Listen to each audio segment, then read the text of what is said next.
Black Samurai of Japan, The Untold Legend of Yasuke, Japan, the year 1579, a land of rising suns and endless wars. Samurai clans battled for power, the soil soaked in the blood of ambition and betrayal. Honor was everything. Loyalty was life, but then something happened that would shake this world of tradition to its very core. A man appeared. A man unlike any Japan had ever seen before. Over 6 feet tall, dark-skinned, with strength like a titan and courage like fire. To the people, he was a giant. To the lords, he was a warrior. To history, he became a legend. This is the untold story of Yasuke, the Black Samurai of Japan. Yasuke's mysterious origins. Who was Yasuke? Where did he come from? Historians still debate his exact birthplace. Some say Mozambique, others Ethiopia, maybe even Sudan. But one truth remains. Yasuke was born into a world of struggle. In Africa, he may have lived as a free man or as a captive taken by slavers.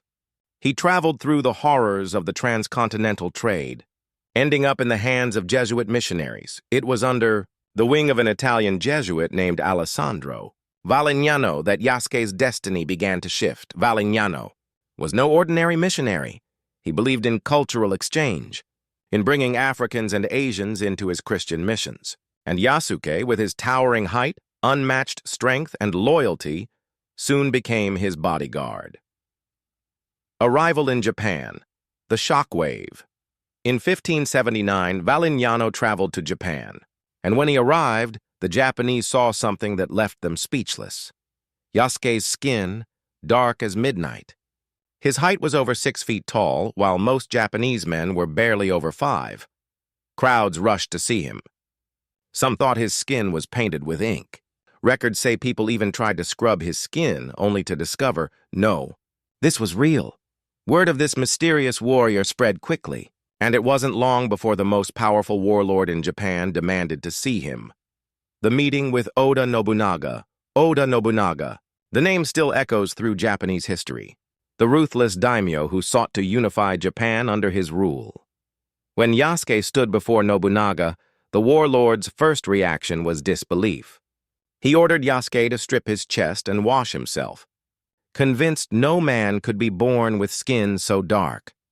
But once the truth was revealed, once Nobunaga saw Yasuke's towering frame, his loyalty, his discipline, something changed. Nobunaga did not see a foreigner. He saw a warrior, the birth of the Black Samurai.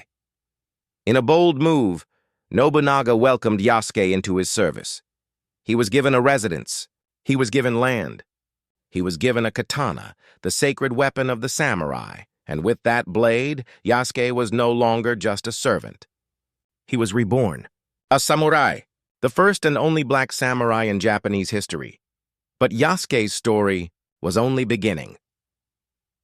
Yasuke's rise in Nobunaga's army. Becoming a samurai wasn't just about carrying a sword. It meant discipline, loyalty, and honor. Yasuke trained relentlessly, mastering Japanese martial arts, learning the language, and adapting to their customs. He wasn't just an outsider anymore. He was a warrior among warriors.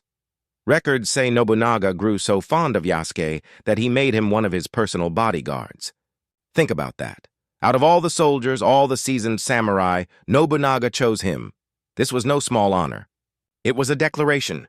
Yasuke wasn't just a curiosity anymore. He was Nobunaga's man, Yasuke in Nobunaga's court. Nobunaga was fascinated by Yasuke. He often invited him to feasts where Yasuke sat at the table of lords, something unthinkable for most foreigners at the time. Imagine the scene. A warlord. His generals, nobles dressed in silk, and amidst them, Yasuke, towering, armored, respected. Samurai weren't just fighters, they were symbols of honor. And Yasuke, despite his foreign roots, embodied that spirit. The battlefields. Then came the battles. Japan was tearing itself apart. Warlords clashed for dominance, villages burned, and the land cried out for unity. Yasuke wasn't a samurai in name only. He fought. He rode into battle beside Nobunaga, standing as a shield between his lord and death itself. Japanese records describe him as a warrior of incredible strength. His presence on the battlefield wasn't just physical, it was psychological. To see a giant foreign samurai charging with steel must have been terrifying for enemies. The legend grows. Whispers of the black samurai spread across Japan. Some saw him as a symbol of Nobunaga's open mind. Others viewed him as an omen of change, a living reminder that Japan's future wasn't bound by its past. But legends don't grow without enemies. And for every man who admired Yasuke, others despised him. Still, Yasuke remained loyal. His bond with Nobunaga was strong, and together, they seemed unstoppable. Until betrayal struck. The Honnoji Incident, 1582, Kyoto. Honnoji Temple. It was here that Yasuke's fate would take a dramatic turn. Nobunaga, at the height of his power, was betrayed. His general, Akechi Mitsuhide, turned against him, launching a surprise attack with thousands of soldiers. Nobunaga, caught off guard and heavily outnumbered, knew he could not win. Surrounded by flames, he performed seppuku, ritual suicide, to avoid capture. But Yasuke did not die that day. He fought. With blade in hand, he cut through Mitsuhide's men, trying desperately to protect his lord's honor. Witnesses say Yasuke fought with the strength of 10 men, refusing to surrender until Nobunaga was gone. And then, the legend took another twist. Yasuke was captured, capture and the unknown fate. Yasuke had fought like a lion. But no matter how strong one man is, he cannot fight an army alone. Captured by Akechi Mitsuhide's forces, Yasuke's fate should have been sealed. Normally, samurai captured after battle were executed without mercy. But Yasuke was different. He was too rare, too valuable, too extraordinary to simply kill. The decision of Akechi Mitsuhide. Akechi's men debated what to do with him. Some wanted to execute Yasuke, to erase Nobunaga's legacy, but records suggest Mitsuhide himself spared Yasuke, declaring, "He is not Japanese. He is an animal. There is no honor in killing him." Those words cut deep. After years of service, after loyalty, after blood spilled in battle, Yasuke was reduced to something less than human in the eyes of Nobunaga's enemies. What happened next? And then, Yasuke disappears from history. Some say he was returned to the Jesuits, the same missionaries who brought him to Japan. Others believe he escaped, living quietly in Kyoto, far from the battlefield. But there are whispers. Whispers that Yasuke continued to fight. Not as Nobunaga's samurai, but as a ronin, a masterless warrior, carving his own path in the shadows of Japan. Yasuke the legend. History may have lost track of Yasuke's end, but it never erased his story. Think about it.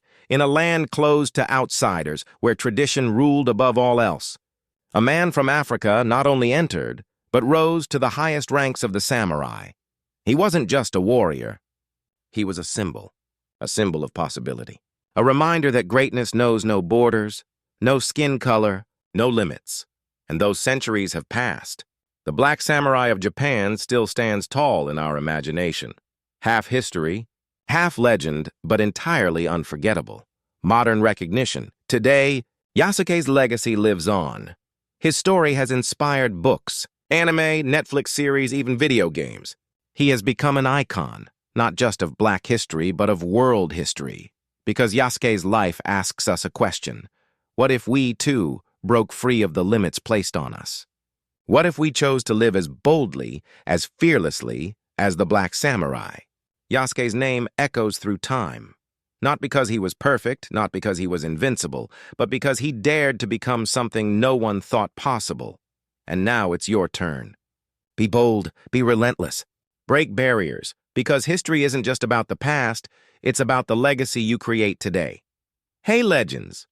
If Yasuke's story blew your mind, don't let it stop here. Your support doesn't just grow this channel, it keeps these legacies burning bright. So, be part of the movement. Like, share, subscribe, and let's rewrite history together.